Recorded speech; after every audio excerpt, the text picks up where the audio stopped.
Welcome to episode 3 of our second season of the Positive Impact Podcast, where game recognizes game. I am your host, Terrell Dozier, and tonight I am honored to have the Senior Manager of College Success of Honest Game, Mrs. Courtney Rickard. Courtney, thank you for coming on and welcome to the Positive Impact Podcast. Oh, thank you for having me. I'm so excited to be chatting tonight, and it's long overdue. I'm really happy to get to see you again. Yes. And hopefully to have a good podcast today. Yes, now overdue is definitely the word to describe it. So let's jump right in. Obviously we go way back. You done a ton for myself and my students while you were at Stony Brook. Definitely a huge help, a huge resource to me in my journey of being a student athlete ambassador. You know, I leaned on you a lot for information. You were super helpful to me. But I want to go back before Stony Brook, and I want you to tell me how it all got started for you and how you got into this line of work. All right, total happenstance. I was not a college athlete. Let me just throw that out there. I was not talented enough at all. I wanted to be a doctor. That was, my mom is a physician, and in my mind, I wanted to be a doctor.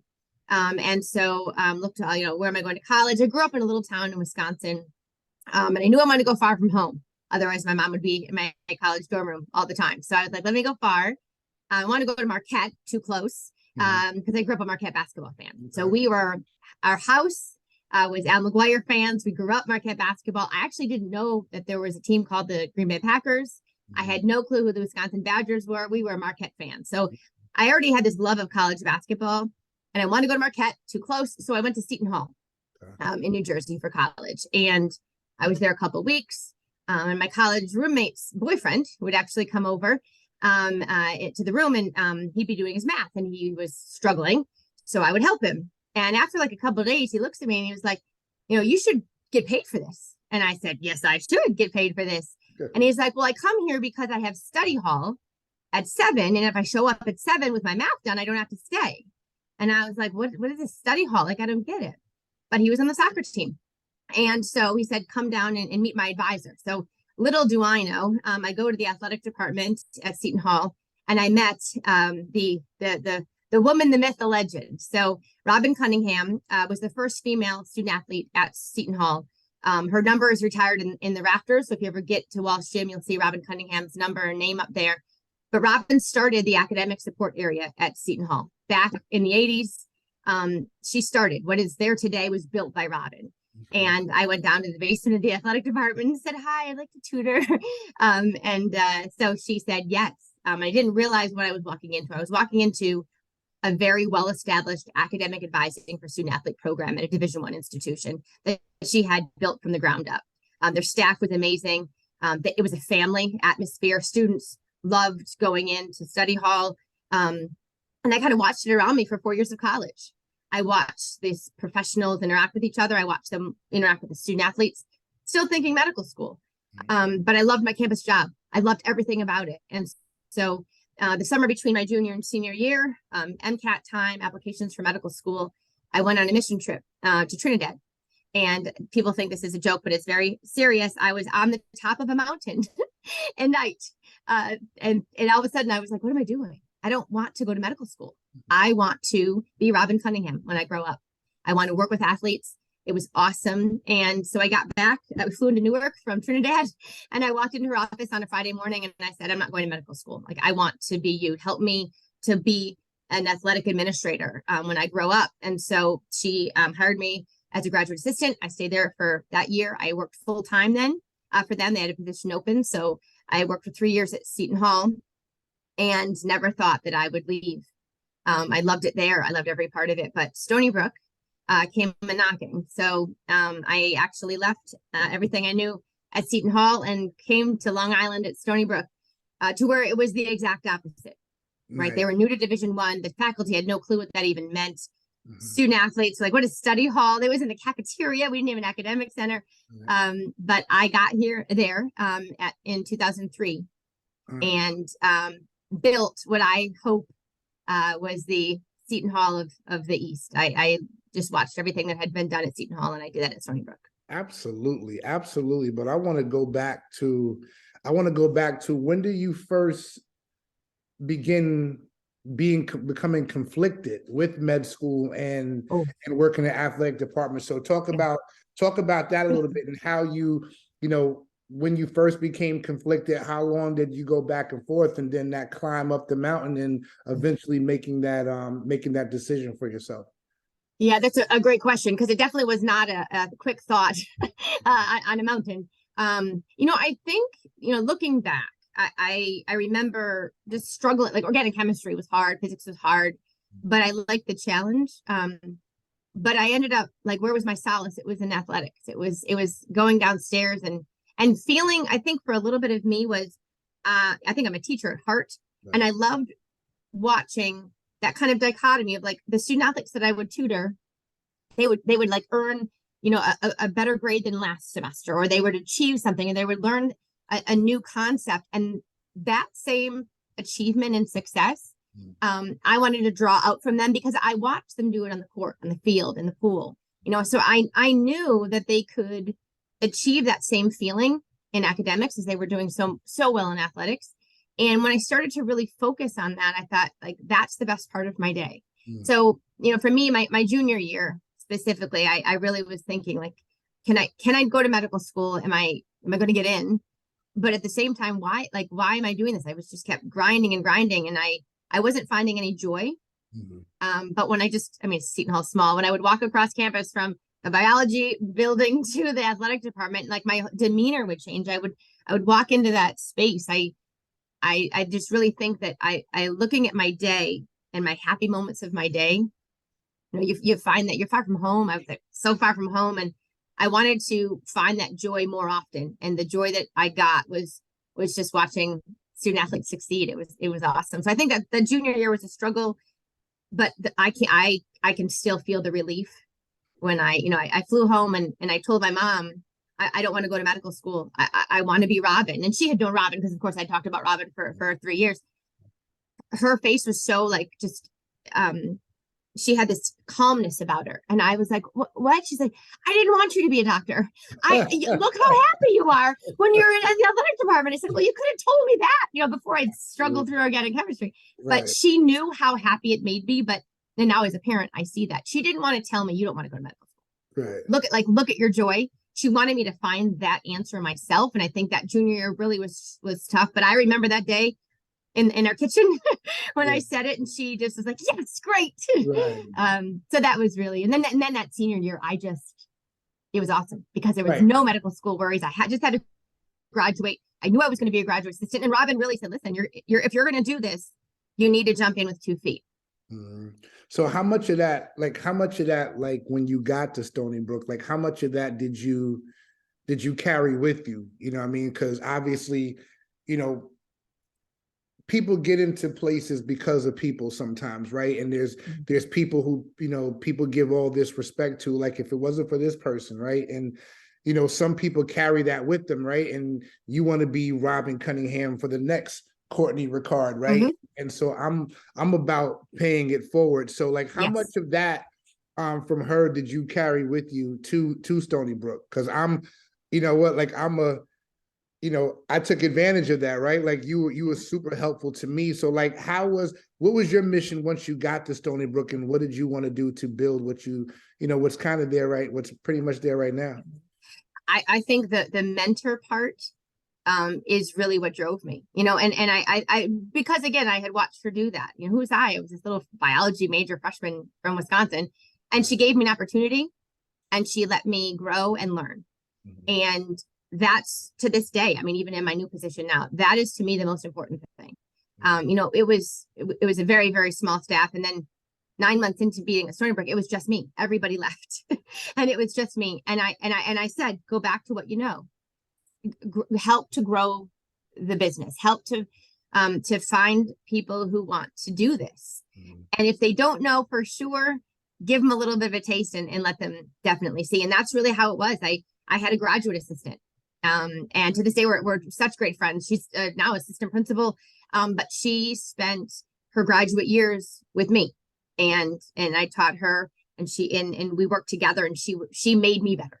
You know, and I always said that. I said that to any tutor that I hired, to any academic advisor that I hired, anybody that just wanted to see if they wanted to do that for a living. I never turned down an opportunity to have an intern from the school of social welfare or from another college, or I'm here for the summer, you know, and I go to school in another state, but could I come and observe for the summer? Of course, you know, that I think that's the best way to learn, is to be able to grow and be exposed to all the good and the bad, right? So that from the first day, I mean, from the jump, I knew the only way to build that from the ground up was to rely on staff that could make me better.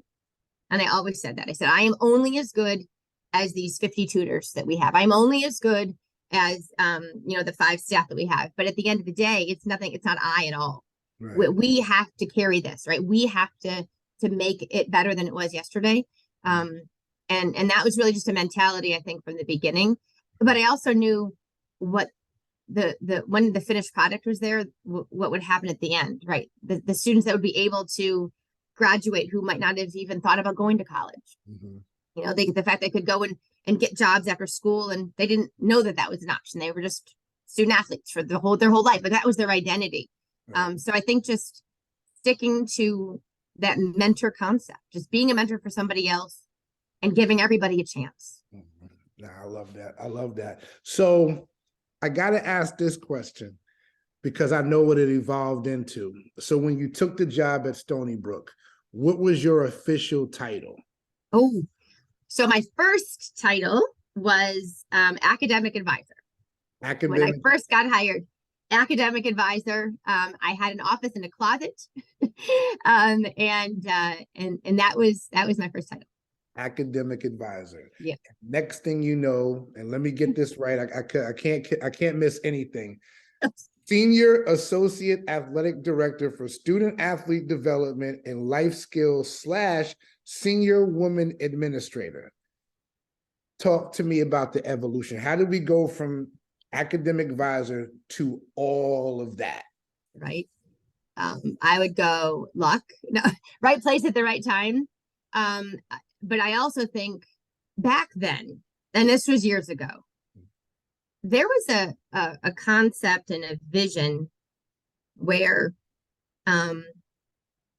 everybody wanted everyone else to succeed and be better than yesterday, right?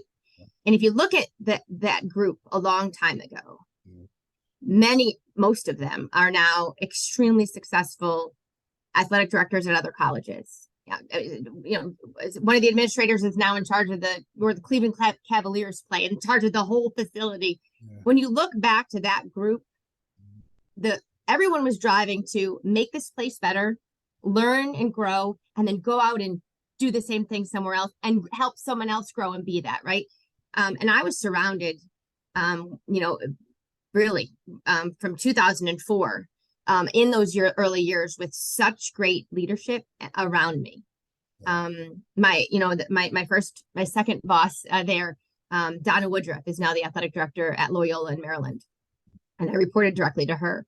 And she taught me so much about being an administrator, a female administrator in an athletic department. I still to this day think about things Donna taught me, or what Donna did, or how did she handle the situation, or, you know, what would Donna have done? And I think that's a lot of why I moved up, was because she saw that in me, but she challenged me hard. And I think as I kept getting promoted and things were available to try out and give it a go, she would definitely put me in that seat with support around me to make me succeed. And I think so a lot of the initial promotions and title changes and more responsibilities was due to Donna letting me have my wings and fly. And I owe a lot of that to her and those administrators in the beginning, you know, Jim, Paul, Donna, Matt, Anthony, a lot of Rob, a lot of the administrators there really helped my growth. Nice. I think also a little bit of it too is athletics changed. You know, just Division I athletics changed. And, you know, I say that now to the student athletes that are there. I said, you don't understand, you know, they didn't talk about life skills or career development. Those weren't even words, and no one dropped those words in the early 2000s. You know, it was in 90s. I mean, in the 90s, it was make sure that they're eligible and maybe graduate. I mean, that just to for the evolution of the concept of the job. And your first point was who's eligible, and then classes towards graduation, and then graduate. No one ever talked about what happens when they put the cap and gown down. Then in the 2000s, it was, well, now we have to talk about life skills and interviewing skills and what are we going to do after. And then 2010 comes around, and really those next couple of years are mental health and wellness, student athlete development, getting internships, like all it just the evolution of athletics. I think that's really where a lot of my titles changed, was just catching up with changing of athletics. And then at the very end, you know, went down and got the job at Loyola. The hierarchy of college athletics and women. The next highest female up there is a senior woman administrator. That's just how it works. If the top woman leaves, it's who's the next woman up. And it was me. And I remember that day because I was so happy for her, and I was crying happy tears because she was finally an athletic director, and she should have been long before that. And then someone said, like, well, I guess you're now the SWA. And no part of me had ever thought, oh my God, like, holy cow, like, yes, I guess I am. Because I didn't think, I was never setting out to do that. Well, I think much like I said to Robin, I'd never set out to be a director of academic advising. I never set out to be a senior women administrator. A lot of it because I think I had such great leadership ahead of me, who that was them. Right? That's what Donna was. And so that day when she got the job, it might have been the next day when someone actually said that to me, and I was like, oh, I guess that is me now. Yeah. Nah, that's cool. And you kind of got in my head about my next question, because part of what I talk to, you know, high school student athletes about is a plan B, right? So when you put so much work and you put so much effort into athletics that everything else kind of falls by the wayside. And a lot of kids aren't, if a high school kid doesn't get that scholarship, or what happens after graduation for that college athlete, right? So, you know, for me, I tell kids all the time, like, I got my college degree, but that was my NBA, or that was my NFL, that was my Major League Baseball. And so, like, everybody's not going to get an opportunity to go to the next level. And, you know, student athletes have been conditioned all of their life to put everything into the sport, right? Everything into getting a scholarship, everything into being the best, so that there's opportunities to continue to play for as long as you can. But, you know, when that ball starts bouncing, then what? You know what I mean? So, you know, we talk about the life skills, and I talk about plan B a lot to high school student athletes. So I think it's awesome how the job evolved and everything like that. We talked about it. And something I talked to my wife about a lot, and, you know, it was like, you work so hard to get good at a job, right? Or you work so hard to get good at a sport, right? And you finally get to that point where it's like, I can play this game forever. I can do this job forever, right? Like, you just told me I was an academic advisor when I got here, Terrell, and then I did this, and then I did that, and then I did that. And now, like, for lack of a better term, I am that woman in the Stony Brook athletic department. And then you leave. So explain to me. So now this is another climbing up the mountain.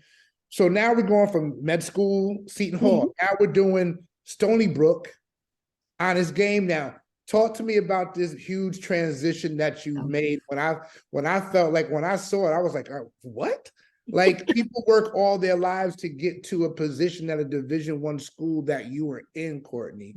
And all of a sudden you transition and totally pivot to something else. Talk about that. I think it's incredible. Like, I'm more of a safe person. Like, you just took a leap. Talk about it.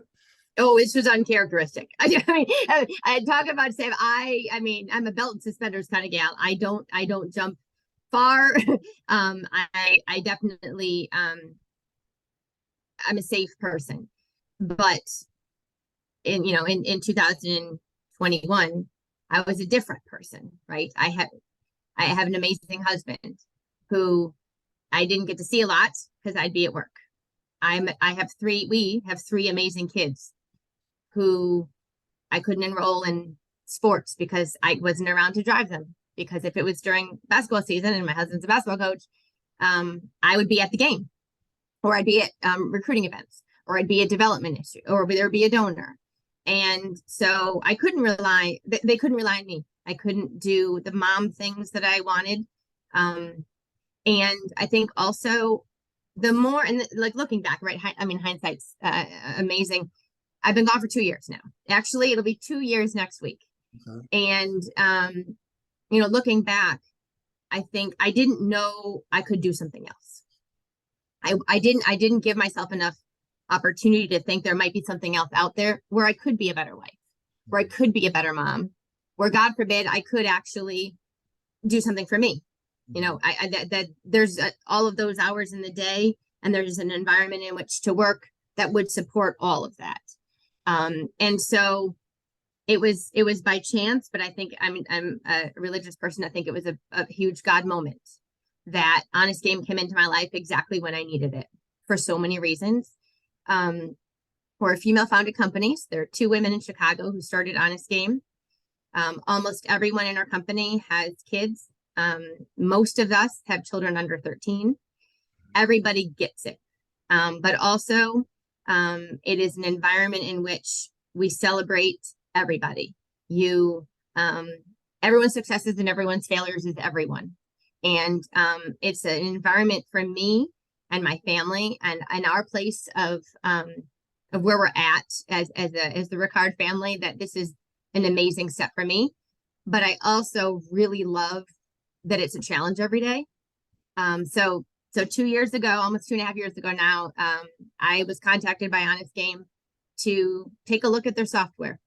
It was also crazy by chance, but the former commissioner of the America East Conference, Amy Huchthausen, who's now ironically out of athletics and working for a startup.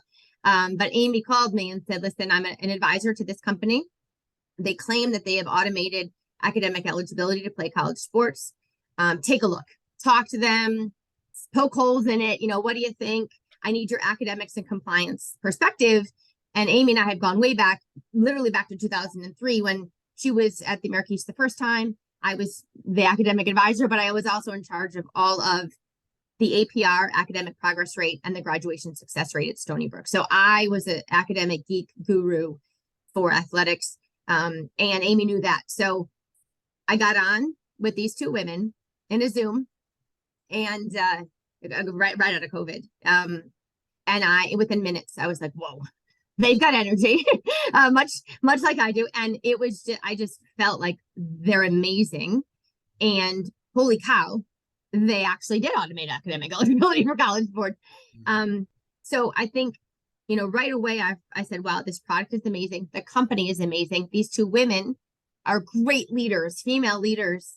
And we started talking. Initially to see how Stony Brook might use Honest Game, quite honestly. Mm-hmm. And within some conversations, I said, wow. And they said, would you consider working with us, for us? And I said, you know, wow. But really, after talking with Dan and thinking about what this could be, now 2 years later, it's the best decision I've made. I love the company. We're doing amazing work for millions of kids around the country. And I'm a better mom, and I'm a better wife, and I'm running again. And I mean, people that I haven't seen in a while are like, holy cow, like you look like, who are you? And like, it's me of old. I'm back.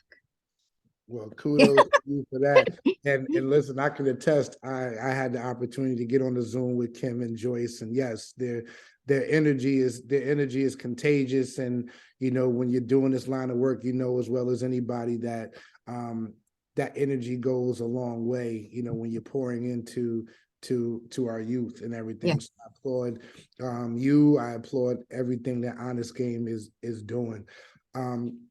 So talk to me about what a college success manager does. What is give me the daily. Yeah. So a lot, right?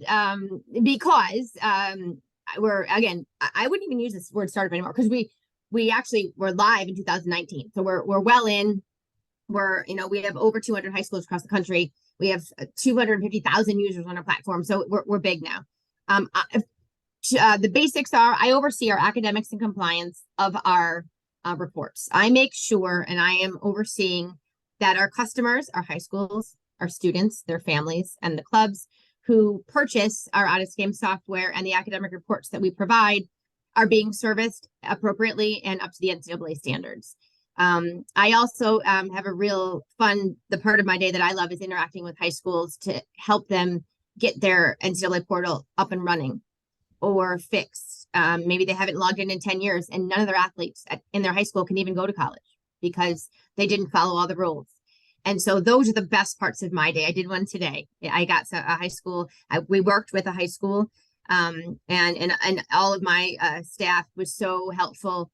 We got them from no portal and no classes on their eligibility center. And today they have a cleared portal and a whole list of classes that their student athletes can count. So at the end of the day, I am the academics and compliance eyes on any education and customer service that we have. Nice. And so I got to get into this one, like perfect segues, almost like what I'm about to ask, because so I recently became a certified New York State guidance counselor. But prior to this, I think my passion when it comes to NCAA eligibility. I want you to answer this question.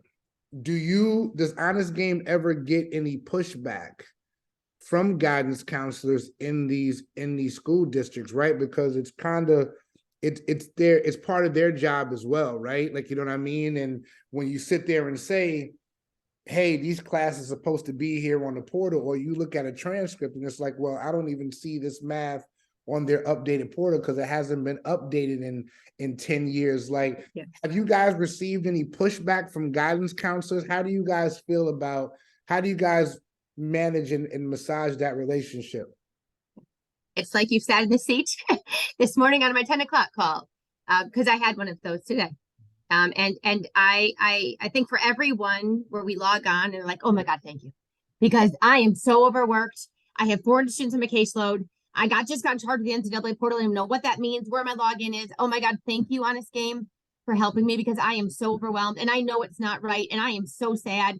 And we have a student athlete right now who's in college and the compliance person just called and said they're ineligible and I didn't even know it. So we have for everyone where they're crying tears of happiness because we got either an alum eligible because they're at the college now and the college didn't do it, or we got their seniors ready to go before they graduate and then they can accept those offers. So I think for everyone that is so grateful and understands, we're just coming in to help. Like, that's really what we want to do. We're not pointing fingers. I don't even use words like this is wrong or, you didn't do that. It is what it is. To me, I could never be a guidance counselor or a high school career counselor. I have no clue how you do it.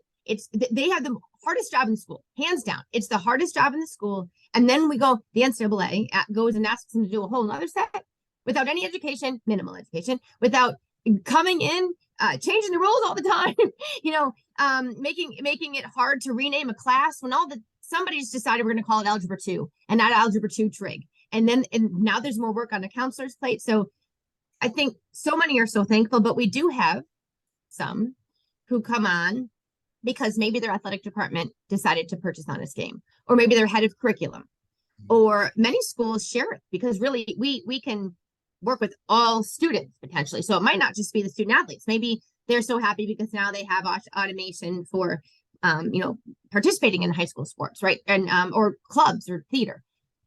So a lot of the counselors, not a lot, we have some that will say, this is my job. I know what I'm doing. I don't need you to come in. And how dare you show me the 171 classes that I didn't put on my portal. We're fine. We're okay. So I think there are counselors that don't want our help because we would have to point out that they didn't do it. Right. And we would never come in pointing fingers. Right. Then we have some that say, this is mine. I'm in charge of the portal and I don't need your help because we're good. And so today, in that case, I want to talk about my years in college, right? Because on our staff, I'm the only one from college. Yeah. We have experts in every seat in our company. It's the most, like, it's just, we have the best of everybody. And I come in with my college lens, and that's where I try to say, you know, you have done so much with your portal, and clearly, you know how to log in, and your day is busy. I'm just worried about the 7 students right now who are in X class that's not on your portal. I'm thinking about them in college because they may not know. And college compliance staffs are extremely overworked. And now with NIL, that's what they're focused on. So they don't have time to do initial eligibility. So I want to protect you and your job so that those 7 students don't end up in a college who didn't realize they were ineligible, and then they're there and they call you. And I always tell the story of last August when there was a student athlete who was a fall soccer student athlete at a Division II school, and he had gone through his 14 days of practice, and he wasn't deemed eligible yet because his college did not open the IRL, and they did, and he was ineligible. And this college that he attended was 10 minutes from his house. So every day he'd go back to his high school counselor and he'd say, I'm still not eligible. Like, I can't, they won't let me play. They won't. And she didn't understand why. And then the college would say, well, it's your high school. And the high school would say, well, it's your college. And just happenstance, the high school happened to buy Honest Game that weekend. And we got him on the soccer field by the game, second game. The first game, we didn't get him on the soccer field, but he missed his first college soccer game. He was moved in. He had gone to practice because nobody knew. And so anytime a counselor comes back and says, I don't need your help, or I don't have time for this, or who are you? I tell that story because that weekend, I just thought, this poor kid is driving back and forth and no one's able to assist him because the high school didn't know what they were supposed to do and the college didn't do it. So the 17-year-old driving back and forth. And if that's the story that I think counselors who don't want to hear it, it might resonate with them because you don't want those 7 kids in your office next fall. Like, you don't. And so that's tough. That's a hard conversation because in the beginning, like, that was hard for me because I was like, oh my God, this is so tense. Like, she doesn't want me on this call, you know, but now we have stories, right? We have success stories of what we can say, but that's hard. Yeah, that would seem to be a tough one. That was always tough for me when you're trying to, like, every kid needs it. Any kid that wants to play a sport should know whether they're Division 1 or 2. How young do you think that they should start knowing this information? You know, 16 core classes. Yep, 8th grade. If I could speak to every 8th grade parent, I would say before your child enrolls in 9th grade, please, like, I will walk up and down the street. I will, like, everybody, and that's, I think, why I'm super happy about Honest Game's ability for our blogs and our socials and pushing out education, because that's what we're about, right? We're not about one report. We're about changing the culture and educating the masses. And if you can get to every 8th grade parent and say, listen, when your child enters 9th grade, that's when it starts.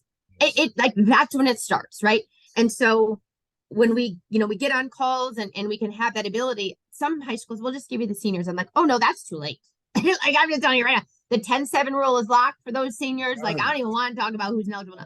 And so that's when I can get on with 8th grade parents and families or anybody in their village. And that's, I think, what the important part. I don't care who it is. If you have your neighbor who's helping you, who drives you to the gym, who gets you to the field, who, like, who's in your village that's going to help you, let me talk to that person. 8th grade. 8th grade. Nah, you know it. Listen, I agree with you 100%, and I think that's what's missing. I feel like they only think that NCAA eligibility is just for high school kids. With that's when it starts. But if you let a child know prior to, then they have a better opportunity, right? It's easier to follow that NCAA worksheet year by year as opposed to grabbing it up your junior year when you're trying to get to 10-7 and you got to tell somebody that class didn't count, because it all goes together. So I'm glad you said that. That makes me feel better because I am a middle school person. Like, I feel like that's what everything needs to start. So I want to talk about what happened this past January, that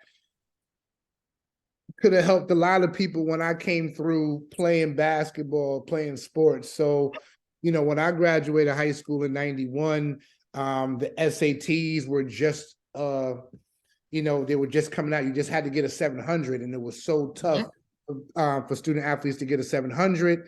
You know, so you had Prop 48, you had Prop 42, and then came along the sliding scale where your GPA matched your, you know, could match your, you know, match your SAT and your ACT scores. But this past January, legislation did away with the SAT and, well, let's call it standardized testing. Yeah. Talk about that. Like, to me, it's a game changer, but it goes back to what you and I spoke about, right? Now that portal is everything. That high school portal is everything. Everything. Talk about that a little bit. You know what I mean? I read your blog on it. I thought it was incredible. I thought it was very well written. And it's just so important that people know that, because the rules do change all the time. And that's another reason why Honest Game is so important, or the MAP program that I run is so important, because they're not keeping up on the rule changes either. Yeah. So you can have you know what I mean? They're not keeping up on the information. So talk about that. Yeah. Game changing. Yeah. Definitely game changing. A lot of my mentors have been around, you know, you're talking about that. They were academic advisors and compliance coordinators in the 80s. So you imagine, like, they were like, wait, we just lived through the whole thing. Like, what just happened? It just came full circle. It's a game changer. And as you can see in the blog, and I say to everybody now, it is on the high school. It is so important that we are now taking away standardized tests for many reasons, and many of them I agree with.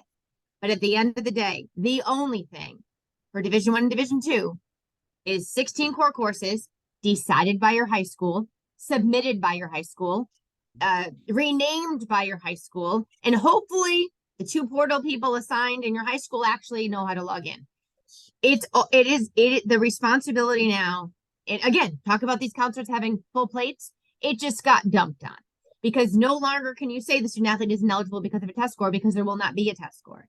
Now, NAIA still has their rules, but it's a game changer. And I think for students now, you know, I think there's a little bit more of uncertainty too, because colleges may still need a standardized test score for application.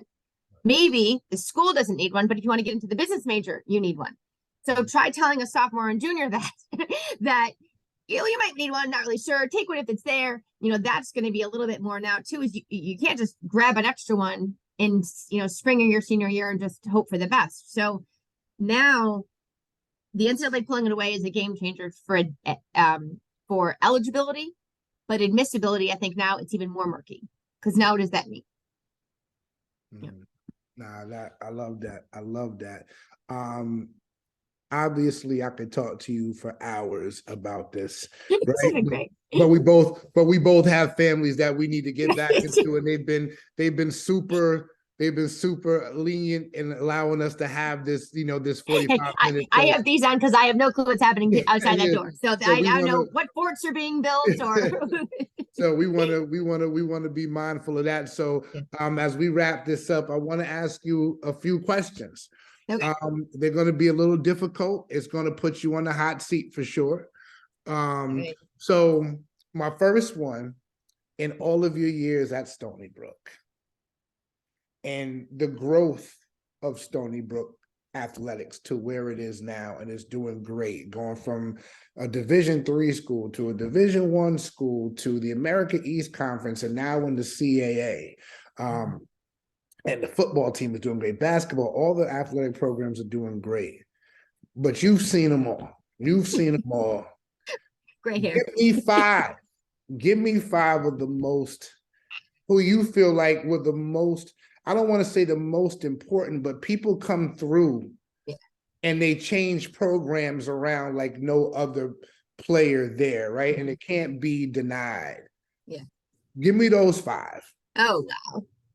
Okay. I mean, number one, that's like impossible, because I like 125 new students every year times 20 years. This is impossible. This is Courtney's list. So right. Well, right. And I'm gonna caveat it a little bit. Right. So remember, I was not an athlete. So like, I'm still learning what offsides means as I'm watching my kids play soccer. So I'm going to answer it with like a little bit of an academic Courtney twist, because we know, the Hall of Fame athletes and Jamil Warney's jersey in the gym. But, okay. First one, Mitchell Buford, point guard in 2003. I get the job. I had just been at Seton Hall. We had a great Sweet 16 run, Shaheen Holloway, all the things. And then I get to Stony Brook and I meet Mitchell Buford, who is the point guard. And pretty much it was just make sure he's playing. And, so Mitchell was my first student athlete at Stony Brook, and called me mom. Yeah. And we went, he had some hard times. I remember Coach Peichel and I in the hallway when we found out that he was back to being eligible because he was not. Yeah. It was, tears, and it was, so Mitchell Buford, I would say one. He's a teacher now, which I think is awesome, because I think how ironic is that? But Mitchell's teaching children. Two would be Dave Coley, another basketball player. Back in the day, before the transfer portal and NIL, you would recruit high school basketball players, and you'd get to know them and their families, and you'd know them as sophomores, and then you have them all 4 years because people didn't transfer. So Dave, I knew Dave in high school. I knew his family in high school. And I saw him pass his driver's test, and Dave will tell you his high school didn't prepare him for college. His neighborhood did not prepare him for college. And on his recruiting visit, he couldn't believe that this woman named Courtney would help him in college. And Dave's part of our family now. It's just, he is. And all of our kids would say that, like, Dave's part of the family. Three, Christina Milian, cross country track. She way later. Christina is now in medical school. She's a third-year med student now. Fourth year, I think. Her work ethic was something I've never seen. And literally, I'd leave the office and I'd have kids at home, and I'm so exhausted, and she'd be in there studying. And I'm thinking, she runs like a 5-minute mile, and she trains every day, and she's got a 4.0. She's going to med school. I can buck it up, and I can work and take care of my kids. So Christina Milian is NCAA Woman of the Year. She was amazing. For me personally, I looked at her just wow. Danielle DeGiorgio, women's basketball. She was near graduation when I first got there, and she taught me how important it is to have student athletes at a college, and you need the whole university. Because Danielle took classes that her advisor in her major told her to take. She was one of those, okay, here's my classes. And no one was checking if those would meet eligibility requirements for the NCAA. I can't say, I don't want to say no one was checking, but those requirements did not overlap. And so while she was making great progress towards graduation, she was not making great progress towards her career goals of going to medical school and her NCAA rules.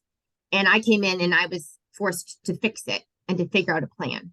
And Danielle now is that she's a DO here. She's got her own practice, athletic trainer, physical therapist in there. It's amazing. She's in sports medicine.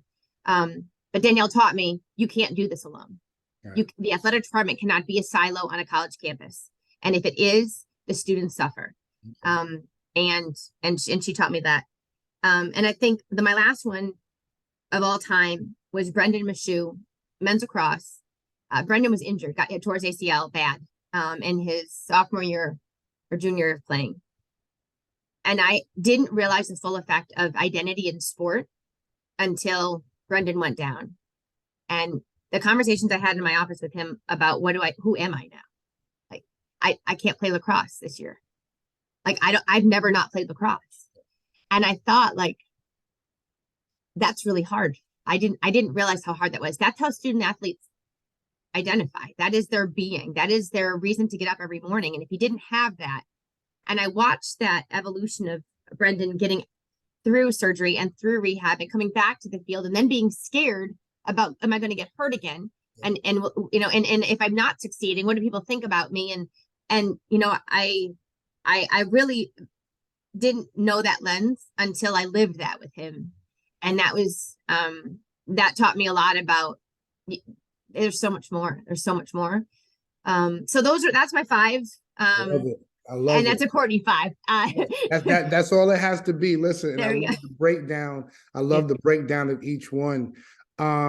If there's one rule, NCAA eligibility rule, that you could either erase or add that would be beneficial to student athletes, what would it be?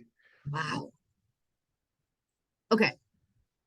This ties in a little bit about the high schools. I mean, I'm going to stick in the academic changing rules because the book is too long. The book is like it's probably not even a book anymore. I'm sure it's all online, but there are too many rules. There are too many rules. There are too many rules. But I think if I could change one from my seat now, it's that a student athlete has no authority or autonomy to upload a transcript to the NCAA. Right. And a student athlete has no ability to tell the NCAA, I would like my math class I would like you to see if my math class can be added to my high school's list. Why am I a non-qualifier? What's wrong with my social studies, my world history too? They have no ability to do that. It's all in the high school. Right. And that's, I think, and again, I do have a solution for that problem. No, because you also don't want students just, typing in like, I have a B in math and I haven't, that's not going to work. But I think there has to be something because you can't put it on one counselor in a high school or two portal contacts in a high school. It's not working. If you look at the high school portals across the country, like I think the stat we had it up, I think it's like 45% of the portals are lapsed. 45% of high schools aren't up to date.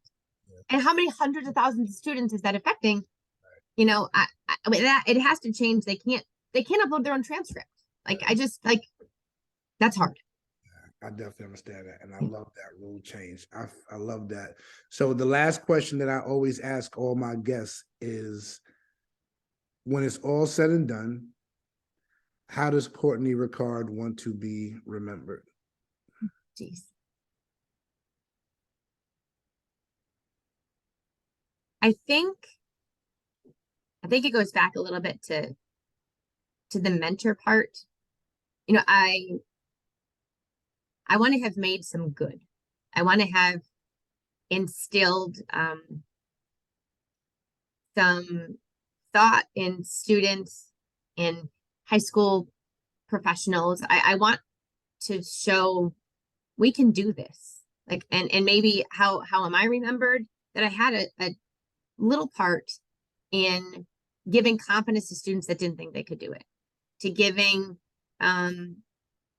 working as I work with high schools and families, like there is an opportunity. There is a hope that, you can succeed and sports can play such an important and amazing part in kids' lives. Sport is you learn so much. And so I think how I'd be remembered, I think if I can have just played a little part into allowing more kids to play sports and more opportunities, that would be awesome. There it is. Well said. Well said. Courtney, I appreciate you so much for coming on here. You were phenomenal. Like I said, we could have gone on and on about this conversation. I appreciate you coming on here and taking the time out for me. I thank you so much for all the help that you've given me in the past. I appreciate you being willing to pick up the phone or shoot a text back when I have a question. Your guidance has, I don't take it for granted. And I appreciate everything that you've done for me, that you've done for my students at my school. I really appreciate you. You're a star in this game, but I think you know that already. Thank you so much for coming on, and we will definitely be in touch. I thank you so much. Oh, thank you. Thank you. And keep doing that. I think your podcast is just so awesome because it touches everything. And I think keep doing this. Like I'm honored to be on. So honored to be on, and you keep doing this because you're changing lives. Thank you. I appreciate you. I appreciate you. Thank you so much. Tell Dan and I said hello. All right. I will. Take care. Thank you.